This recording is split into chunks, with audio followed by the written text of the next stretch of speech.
আসসালামু আলাইকুম প্রিয় শিক্ষার্থী। আমি মোহাম্মদ হানিফ চৌধুরী, সহকারী অধ্যাপক, হিসাব বিজ্ঞান বিভাগ, ন্যাশনাল আইডল কলেজ। এখন হিসাব বিজ্ঞান দ্বিতীয় পত্রের অধ্যায় 5 যৌথ মূলধনী কোম্পানির আর্থিক বিবরণী থেকে শীটের 7 নম্বর অঙ্কটি করব। ইতিমধ্যে তোমরা এই অধ্যায়ের ছকের উপর আলোচনা পেয়েছো।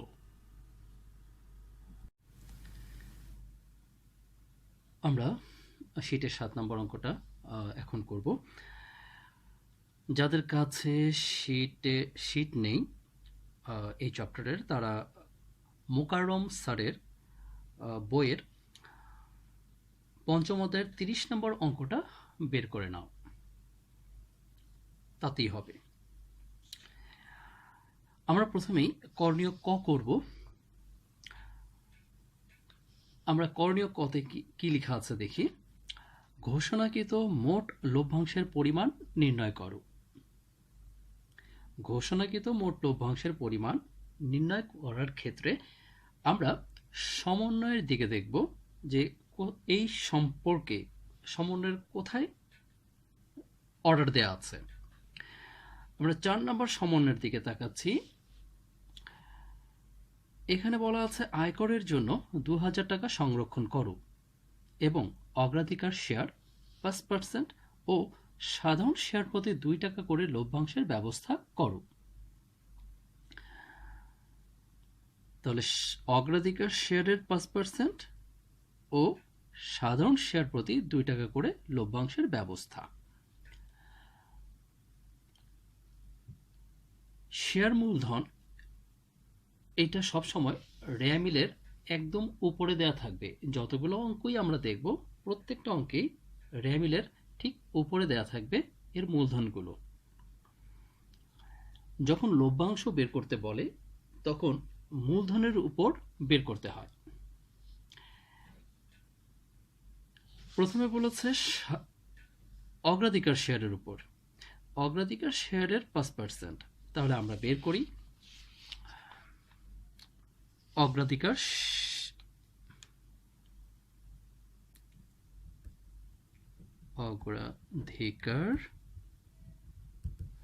শেয়ারের লভ্যাংশ।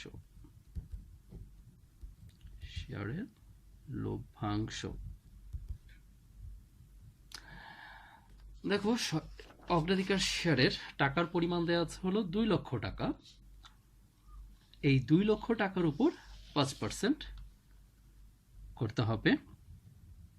2 লক্ষ ইন্টু 5%, তাহলে টাকার পরিমাণ বের হবে 10,000 টাকা। এবার সাধারণ শেয়ারের উপর বের করতে হবে। সাধারণ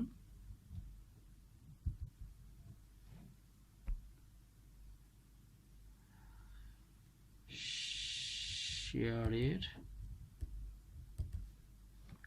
লভ্যাংশ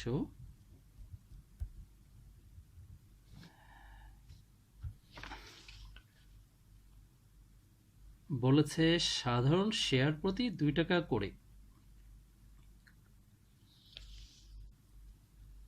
এর আগেরটা বের করেছিলাম 2 লক্ষ টাকার উপর 5%। ওখানে বলা ছিল 5%। যখন পার্সেন্টেজ দেয়া থাকবে তখন মূলধনের টাকার পরিমাণের উপর বের করতে হবে। এই কথাটা খুব ভালোভাবে মাথায় রাখতে হবে। আর যখন বলবে শেয়ার প্রতি, তখন শেয়ার সংখ্যার উপর বের করতে হবে। তাহলে সাধারণ শেয়ার মূলধনের শেয়ার সংখ্যা দেয়া আছে 5,000 শেয়ার। অতএব আমরা টাকার পরিমাণের উপর বের না করে আমরা শেয়ার সংখ্যার উপর বের করব। তাহলে 5,000 শেয়ার সংখ্যা ইন্টু প্রতি শেয়ার 2 টাকা করে, তাহলে 2 দিয়ে গুণ, অ্যামাউন্ট বের হবে 10,000 টাকা। মোট যোগ করলে দাঁড়াবে 20,000। এইটাই হচ্ছে আমাদের অ্যান্সার। যোগ করে লিখব মোট লভ্যাংশ। লভ্যাংশ সমান 20,000 টাকা। ঠিক আছে।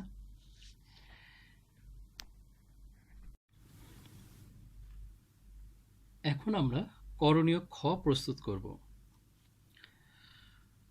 করণীয় খতে বলা হয়েছে নিট লাভ 19,400 টাকা ধরে সংরক্ষিত আয় বিবরণী প্রস্তুত করো। আমি আগেই এর ছকটা কেটে নিয়েছি।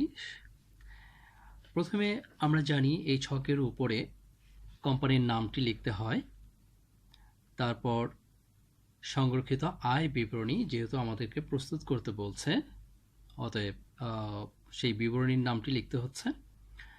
এরপর আমরা এখানে তারিখটা লিখব। এটা তোমরা লিখে অভ্যস্ত আছো, ইতিমধ্যেই লিখেছ। সংরক্ষিত আয় বিবরণীর প্রারম্ভিক উদ্বৃত্ত অধিকাংশ অঙ্কেই রেয়ামিলের শেষের দিকেই দেয়া থাকবে, এবং বোর্ডের অঙ্কগুলো যদি দেখো ঠিক এই অর্ডারেই দেয়া আছে, শেষের দিকে দেয়া থাকে। আমাদের এখানে সংরক্ষিত আয় বিবরণীর প্রারম্ভিক উদ্বৃত্ত দেয়া আছে 30,000 টাকা। আমরা এখানে লিখব এই সংরক্ষিত আয় বিবরণীর প্রারম্ভিক উদ্বৃত্ত 30,000 টাকা। এবার যেহেতু আমাদেরকে এখানে দেয়া আছে নিট লাভ 29,400, তাই আমরা এই নিট লাভটা এখানে লিখে দিই 29,400। যোগ করে নিই, দুইটা যোগ করলে হয় 59,400। এরপর আমরা বাদ সমূহে চলে যাই। মুনাফা বন্টন সমূহ। বাদের মধ্যে আমাদেরকে এখানে প্রশ্নের রেয়ামিলের মধ্যে দেখি যে আয়কর লভ্যাংশ এই ধরনের কোনো তথ্য আছে কিনা। আগে তো বলেছে আয়কর নেই। আর লভ্যাংশ, এখানে লভ্যাংশ অদাবিকৃত লভ্যাংশ আছে, এটা আসবে না কারণ এটা সমন্বয় দেওয়া থাকতে হবে। আর এখানে আর নেই। তাহলে এখন আমরা চলে যাই সমন্বয়ের মধ্যে। সমন্বয় তো আমরা কয়ের মধ্যে পেয়ে গেছি। মোট লভ্যাংশের পরিমাণ 20,000 টাকা আমরা বের করেছিলাম, সেটি আমরা এখানে লিখে দিই ঘোষণাকৃত লভ্যাংশ, বা এটা আরেকটা নাম হচ্ছে প্রস্তাবিত লভ্যাংশ। আমি দুইটাই শব্দ লিখে দিচ্ছি, ঘোষণাকৃত বা প্রস্তাবিত। প্রস্তাবিত লভ্যাংশ। কোনো কোনো প্রশ্নে ঘোষণাকৃত না লিখে প্রস্তাবিত লিখে থাকে, তাই আমরা আরেকটি শব্দ জেনে নিলাম। তাহলে ঘোষণাকৃত বা প্রস্তাবিত লভ্যাংশের পরিমাণ আমরা বের করেছিলাম 20,000 টাকা। এবার দেখি কোনো তহবিলে স্থানান্তর আছে কিনা। সমন্বয়ের মধ্যে দেখব, সেটা অবশ্যই 5 নম্বর সমন্বয় আছে। সাধারণ সঞ্চিতি 50,000 টাকা এবং লভ্যাংশ সমতাকরণ তহবিলে 10,000 টাকা স্থানান্তর করো। এখন এখানে একটা সমস্যা দেখা দিচ্ছে, সেটি হলো সাধারণ সঞ্চিতি তহবিলে 50,000 টাকা যে স্থানান্তর করব, সেই 50,000 টাকা স্থানান্তর করার মতো পরিস্থিতি আমাদের অঙ্কে নাই। কারণ ঘোষণাকৃত লভ্যাংশ তো দিয়ে দিতেই হবে। তাহলে 59,000 থেকে যদি 20,000 চলে যায়, তাহলে থাকে আর মাত্র 39,000। তাহলে আমাদের এখানে 50,000 টাকা স্থানান্তর করার মতো মুনাফা নেই। যদি পর্যাপ্ত মুনাফা দেয়া না থাকে, সেক্ষেত্রে তহবিলে স্থানান্তর করা যায় না। তাহলে এই ক্ষেত্রে সাধারণ সঞ্চিতি তহবিলে 50,000 টাকা স্থানান্তরের বিষয়টি আর স্থানান্তর করা যাবে না। তাহলে এর পরের যে অংশটুকু আছে যে লভ্যাংশ সমতাকরণ তহবিলে 10,000 টাকা স্থানান্তর করো, 10,000 টাকা তাহলে করা যাবে, কারণ আমার 39,400 এখনও রয়ে গেছে। সেখান থেকে সহজেই 10,000 টাকা স্থানান্তর করা যাবে লভ্যাংশ সমতাকরণ তহবিলে। লভ্যাংশ সমতাকরণ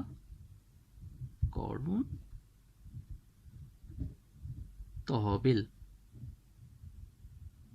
10,000 টাকা স্থানান্তর করতে হবে।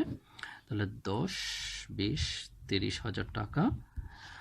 এখন ওটা থেকে 30,000 টাকা বিয়োগ দিলে থাকবে 29,400 টাকা।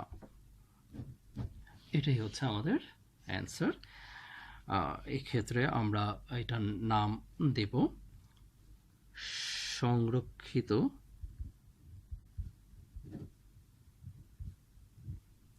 আয় বিবরণীর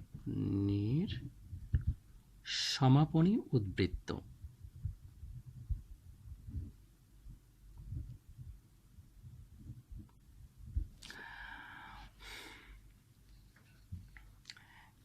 এখন এত বড় নাম না লিখে তোমরা চাইলে এটাকে লিখতে পারো ব্যালেন্স সিডি, আর উপরের এই জায়গায় লিখতে পারো ব্যালেন্স বিডি।